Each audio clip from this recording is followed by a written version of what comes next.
Hey everyone, this is Elenbaas from Nightlight Astrology, and today we are going to start taking a look at Venus's upcoming square to the planet Uranus.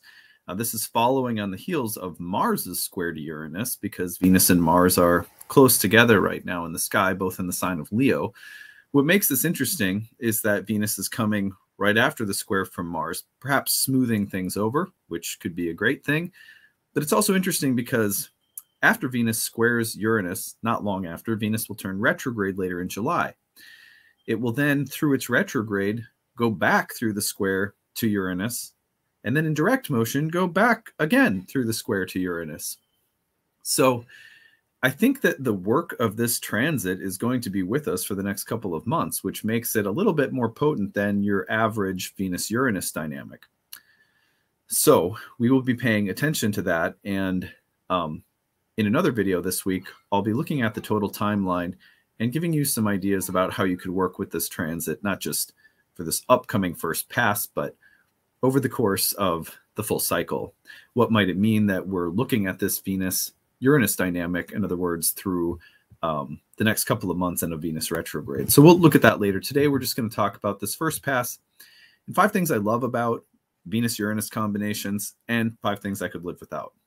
So before we get into it, as always, don't forget to like and subscribe. Share your comments in the comment section. It really helps the channel to grow. If you want to find a transcript of today's talk, as always, it's on the website, nightlightastrology.com. When you go over there, be sure to check out my readings and all of my courses. We just started a new course in June. Not too late to join if you want to. Check that out under the first year course page. Any questions that you have about anything you find on the website, feel free to email us, info@nightlightastrology.com.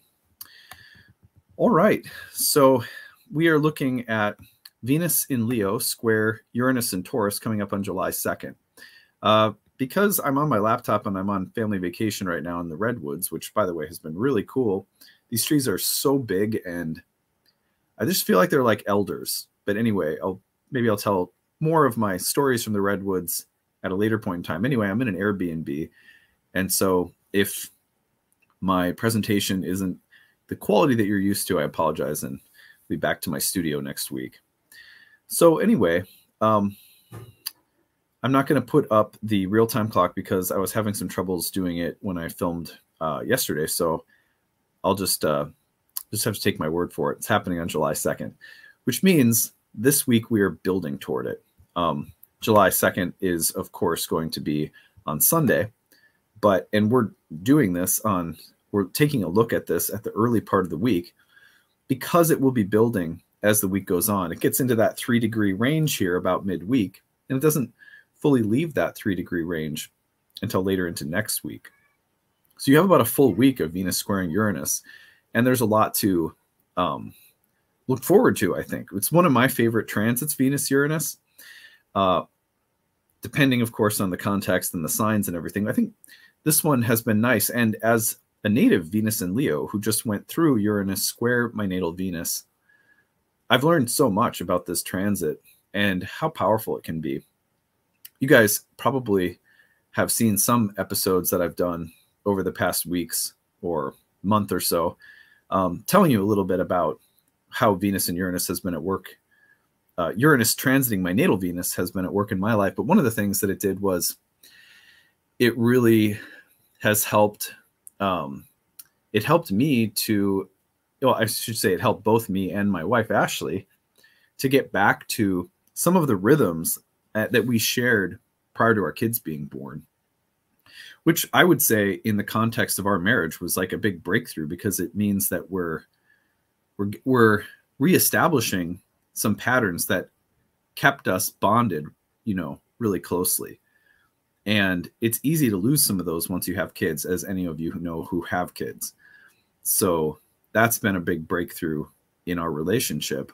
That's one of the things we're going to talk about today, is how Venus and Uranus can create these major moments of greater freedom and almost like an evolutionary breakthrough in a friendship or a marriage or a love relationship. There's some challenging things that Venus and Uranus can do as well, so we'll mention those too. But anyway, I want to start off by talking about the 5 things that I love about this Venus-Uranus combination, Venus being in Leo and Uranus being in Taurus. So the first one that I will share with you guys is what I'll just call unapologetic love. Venus in Leo is already pretty showy, and a more theatrical and dramatic Venus, very fiery, very passionate, very demonstrative in love, chivalrous at times. A romantic in the literary sense, Venus in Leo is. When you combine it with Uranus, also in a Venus ruled sign like Taurus, you get this feeling of, I'm going to love you big and hard and intensely. I'm going to share and show my love. I'm going to come at you with everything I've got, you know, in affection and tenderness and gestures or acts of romance. And I just don't care, you know. It's like, and I don't care what anyone thinks. I'm in love. I'm in love. I'm in love. You know, is that from Elf? I'm in love. I'm in love, and I'm love, and I don't care what anyone. I want everyone to know. I forget what he says, but something like that. So yeah, Venus Uranus is super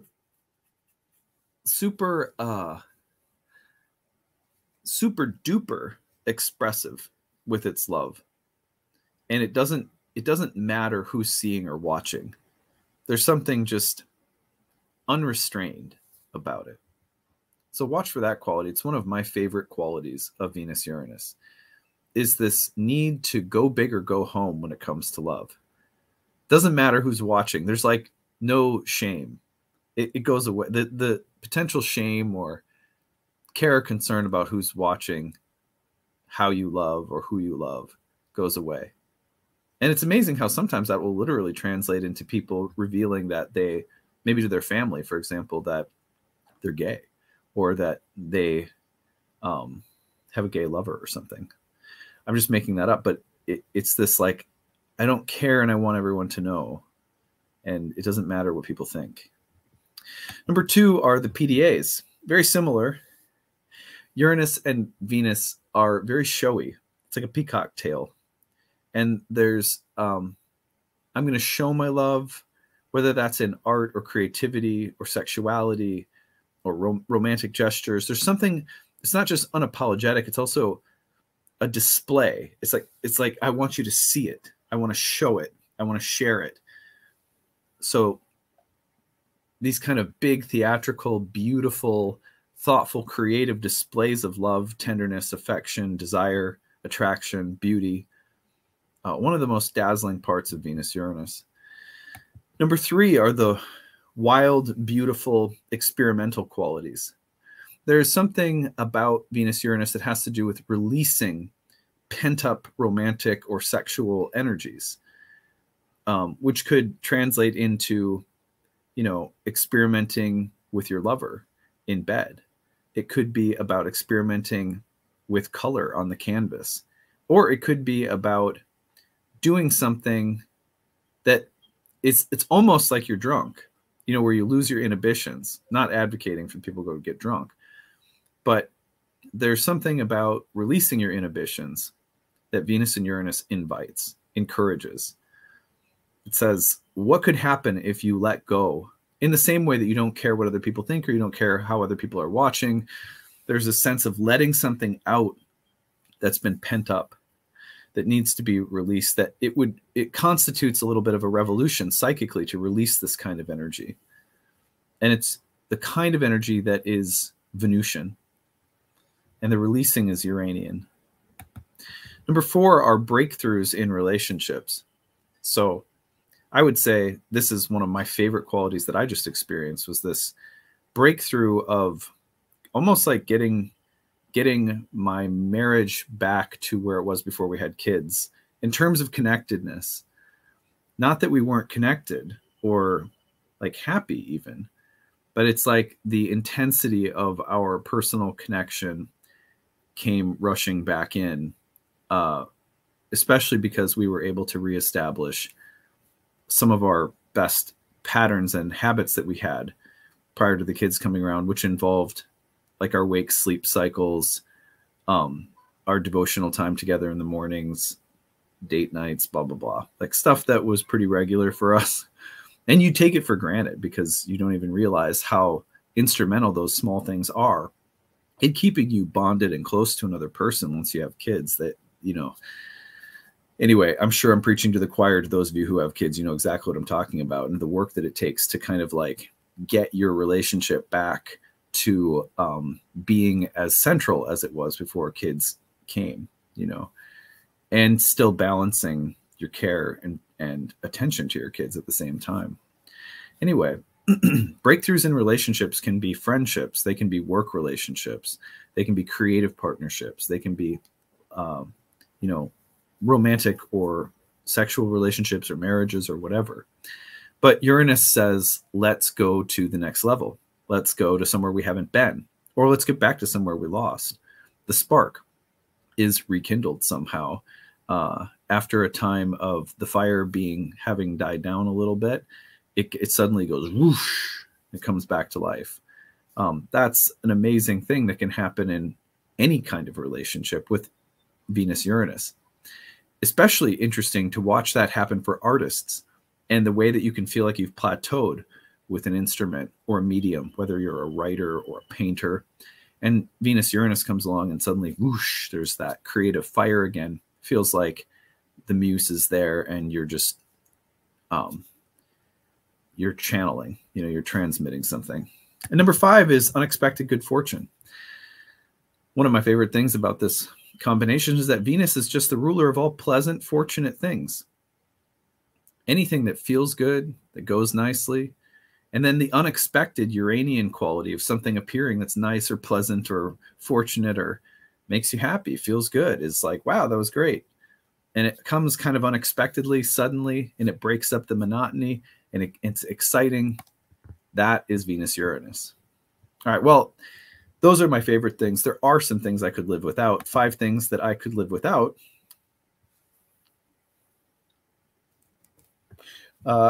Number 1 is impatient and easily bored. So here's the thing, is that this transit is notorious for people getting easily impatient or easily bored. Nothing is fun. Nothing is interesting. Let's shake things up. Or getting impatient or restless. And that's not always helpful. Like it's not comfortable to be at work and feeling like you want to burn the building down and go dance naked in the street or something. you know, it's like, it's not helpful if you're in a meeting and you're imagining, like, you know, pulling your pants down, mooning everyone, and then just, you know, running out and going bowling or something. like get me out of here. So the restlessness, the distractibility, the easily bored, the easily impatient qualities, it can be uncomfortable. Number 2 is unfaithful. This, along with Venus-Neptune transits, are pretty classic for people, whether it's a wandering eye, wandering emotions, or literal like unfaithfulness and consummation of affairs. Venus-Uranus can be about that restless quality.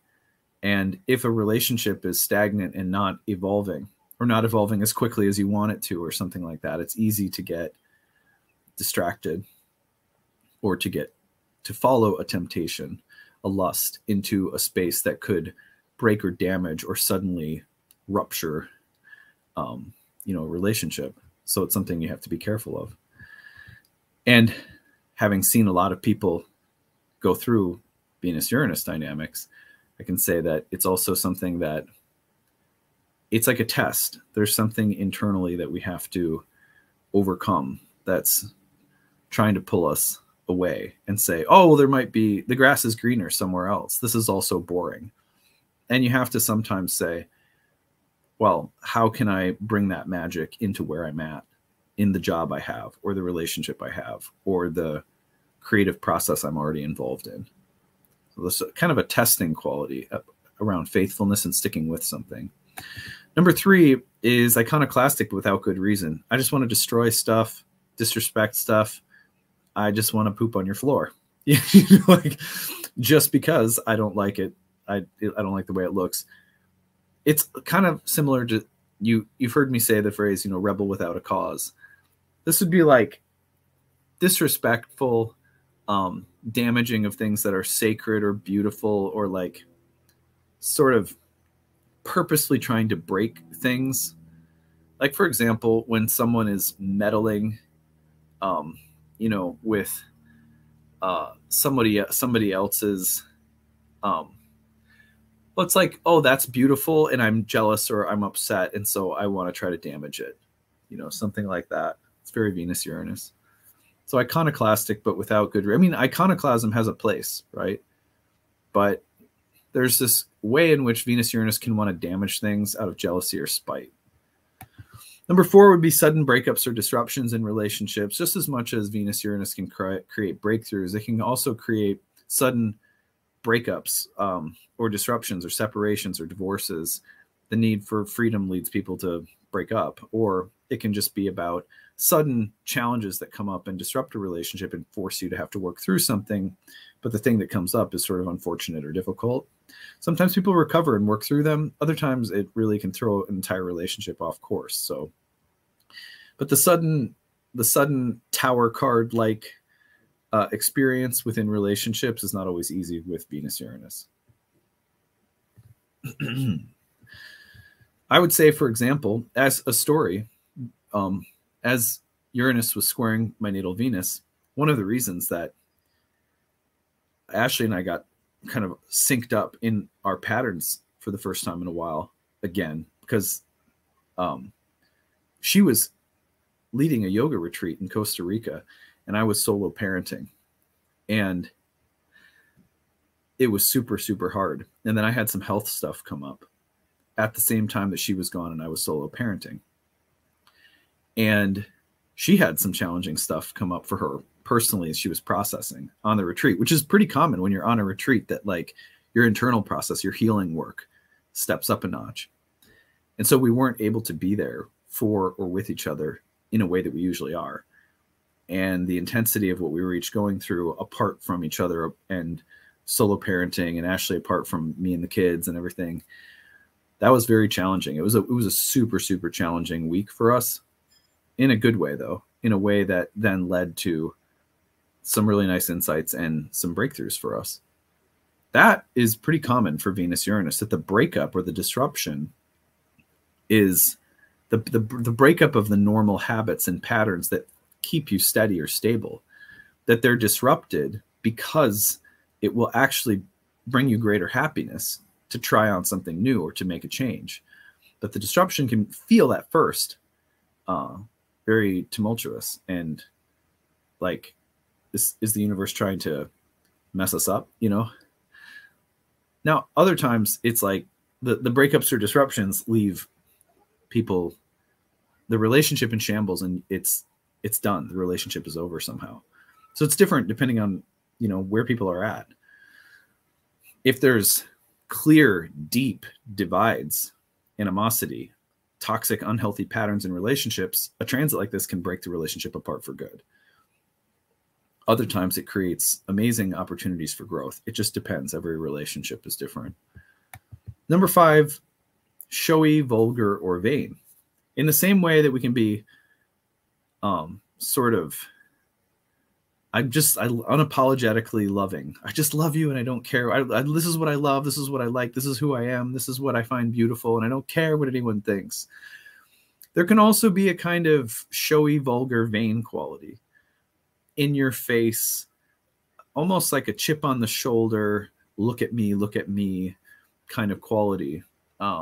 That's really obnoxious, and vain and sort of arrogant. I find that, most of the time it's like you can't help with Venus and Uranus, but to ride the line between unapologetically showing of some kind of love, beauty, creativity, and maybe tipping slightly into the vanity. It's like they're very close together. So it's how we hold the experience in our consciousness that seems to matter the most. Anyway, that's what I've got for today. I hope that my list of what I love and what I could live without was useful for you, and that you will be able to prepare for the transit this week. And we'll be talking more about this transit and the whole timeline in the Venus retrograde qualities, and maybe some of the deeper lessons that we might be looking for, given the full trajectory of Venus squaring Uranus, Venus squaring it again by retrograde, Venus squaring it again by direct. So we'll do that as well. All right, that's it for today. Hope you guys are having a good one.